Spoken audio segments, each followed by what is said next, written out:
Pada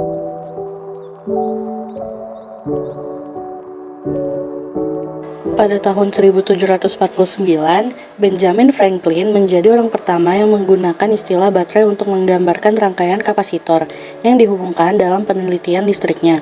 Lalu, istilah tersebut dipakai untuk sel elektrokimia yang ditautkan bersama untuk menyediakan tenaga listrik.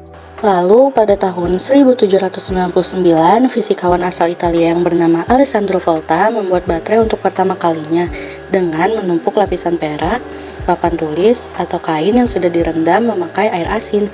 Susunan inilah yang kemudian disebut volta. Perlu dipahami bahwa baterai bukan perangkat pertama yang bisa menghasilkan listrik. Namun, baterai merupakan perangkat pertama yang mampu memancarkan arus listrik lebih stabil dan tahan lama. Selanjutnya, pada tahun 1836, ada ahli kimia asal Inggris yang bernama John Frederick Daniell menemukan sel yang dinamai Daniell. Awalnya, dalam baterai tersebut hanya ada plat tembaga yang ditempatkan di bagian bawah tabung gelas.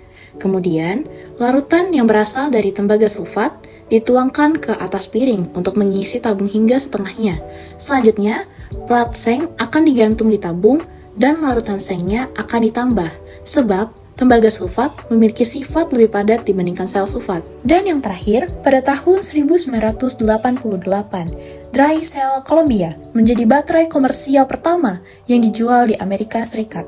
Kemudian, muncul berbagai jenis merek baterai lainnya di seluruh dunia. Baterai primer dan sekunder. Baterai primer disebut juga baterai sekali pakai karena hanya bisa digunakan satu kali saja, kemudian dibuang. Sedangkan baterai sekunder adalah jenis baterai yang dapat diisi ulang beberapa kali menggunakan aliran listrik. Setiap hari jutaan pabrik dan jutaan rumah kehabisan energi dan berhenti berfungsi.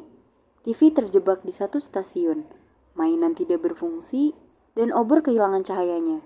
Cukup mudah untuk mengganti baterai ini, tetapi apa yang terjadi pada baterai lama? Dimasukkan ke tempat sampah dan dibuang ke tempat pembuangan sampah. Ada yang tertinggal dan ditarik. Semuanya harus dikirim untuk didaur ulang jika Anda memasukkannya ke tempat sampah daur ulang. Baterai tersebut akan dikirim ke pabrik khusus dan diubah menjadi baterai baru atau benda lain.